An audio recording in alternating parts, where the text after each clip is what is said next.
Setiap kita tidak akan luput dari persoalan. Dan ingat kuncinya, tidak ada manusia yang hidup yang tidak mengalami persoalan, yang tidak punya masalah. Itu mustahil. Quran surah kedua ayat 155 sampai 157. Allah menegaskan, walanabluwannakum bisyai. Setiap yang hidup pasti aku akan uji dengan beragam ujian kehidupan. Perhatikan cara menerjemahkannya, untuk meningkatkan kualitas hambaku melalui ujian itu. Jadi posisikan ujian adalah sebagai tes dari Allah yang menjadi fasilitas bagi kita untuk meningkatkan kualitas kehidupan. Itu poinnya. Ragamnya kata Allah bisa banyak. Minal khauf, kadang ada kegelisahan, kekhawatiran akan apapun. Kekhawatiran di rumah tangga, kekhawatiran di pekerjaan, kekhawatiran di kehidupan sosial, dan lain sebagainya. Wal ju', rasa lapar, apapun bentuknya. Wa naqsim minal amwal, harta berkurang. Ada hal-hal yang biasa kita nikmati menjadi tidak kita dapati. Wal anfus, diuji dengan penyakit sampai ada yang menggoncang jiwa, bahkan sebagian kerabat mungkin yang paling dekat dengan kita meninggalkan kita dan wafat.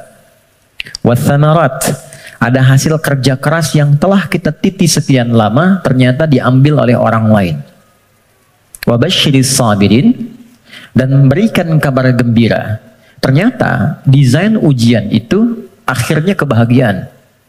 Jadi kalau kita menjalani semua apa yang Allah ujikan kepada kita itu dengan benar, itu endingnya itu bahagia. Endingnya kebahagiaan, kenyamanan, ketentraman, kedamaian. Jadi desain yang kedua, masalah kehidupan itu disiapkan oleh Allah bukan ingin membuat kehidupan seorang hamba bermasalah, tapi untuk satu, meningkatkan kualitas kehidupannya. Yang kedua, menghadirkan kebahagiaan sejati yang mengiringi aktivitas hidupnya. Untuk logika yang pertama, supaya mudah dipahami, bukankah setiap anak-anak kita yang belajar di sekolah harus melewati ujian sebelum dia lulus? Bukankah ujian itu parameter untuk menguji kenaikan kualitas pengetahuannya? Maka hukum ini, kaidah ini, logika ini tempatkan pula dalam ujian yang Allah berikan kepada kita. Anggaplah kita menjalani aktivitas kehidupan dan memang itu nyata adanya, lalu ada tantangan yang dengan itu akan meningkat keadaan diri kita. Bertambah kesabaran, bertambah mentalitas, semakin keluar air mata, semakin siap kita menghadapi tantangan berikutnya, dan sudah tidak ada air mata lagi yang dikeluarkan karena sudah melewati batasnya. Kemudian akhirnya kebahagiaan. Nah, kita baru bicara tentang awal dan tengahnya di pertemuan lalu. Gimana menuju akhir dengan bahagia itu? Memanage satu persoalan yang orang lihat dengan masalah, kita melihatnya sebagai jalan menuju kebahagiaan. Oke, itu cara pertama untuk kita menyikapi terlebih dahulu. Jadi memosisikan persoalan kehidupan apapun bentuknya. Ya. Kadang selalu disebutnya dengan masalah gitu kan. Padahal Allah menyebutnya dengan tes, ujian.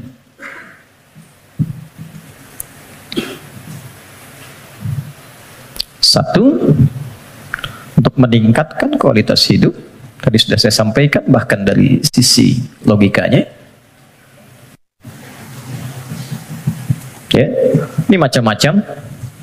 Ada yang kaitan dengan intelektual, wujudnya kreativitas.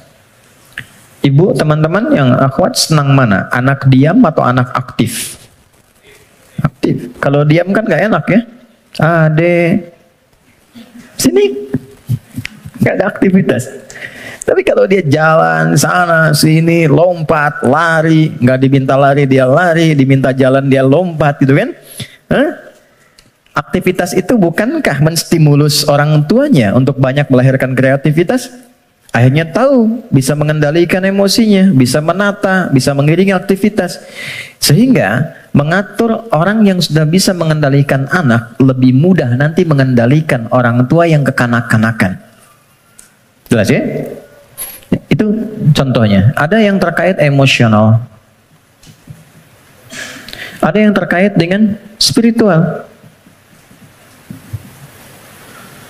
Bukankah kalau ada ujian lewat anak, ayah ibunya yang rajin sholat, berdoa, bahkan puasa, dan sebagainya? Bukankah kalau anaknya sering bertanya tentang persoalan, sering mengeluhkan di sekolah, ibunya yang mulai curhat, bapaknya yang mencari solusi, ini meningkat ini semua. Kalau Allah nggak titipkan lewat itu semua, nggak akan mungkin muncul pengalaman-pengalaman yang kadang melahirkan nostalgia di kemudian hari. Ya, ini poinnya. Dua,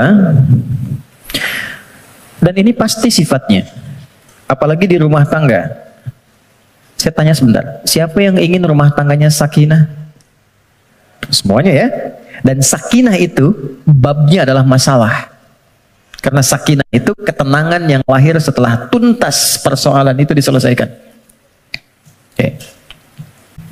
Dua, tidak mungkin Allah titipkan ujian berupa aneka persoalan kehidupan kecuali menjadikan ini sebagai jembatan yang mengantarkan pada kebahagiaan. Ini poinnya. Secara teoritis psikologis kita sudah belajar di pertemuan lalu bagaimana menyikapi masalah supaya jadi ujian yang menyenangkan.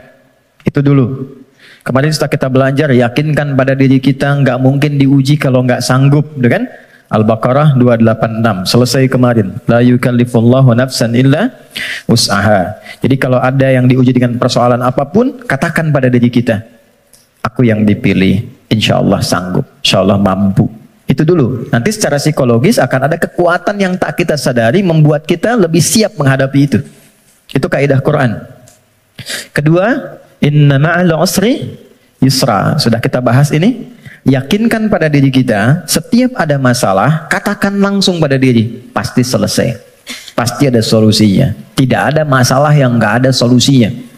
Dua, kalau ini sudah menyemai dalam jiwa kita masing-masing, jadi sebesar apapun masalah, itu pasti akan jatuhnya ringan.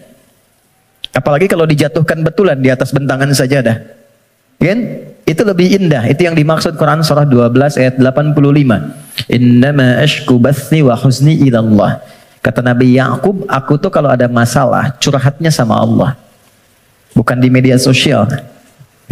Dan tidak menyelesaikan persoalan. Anda bikin status, aku nggak menduga ternyata dia begitu, ya? Tapi nggak ada solusinya gitu, ya, nggak ada solusinya.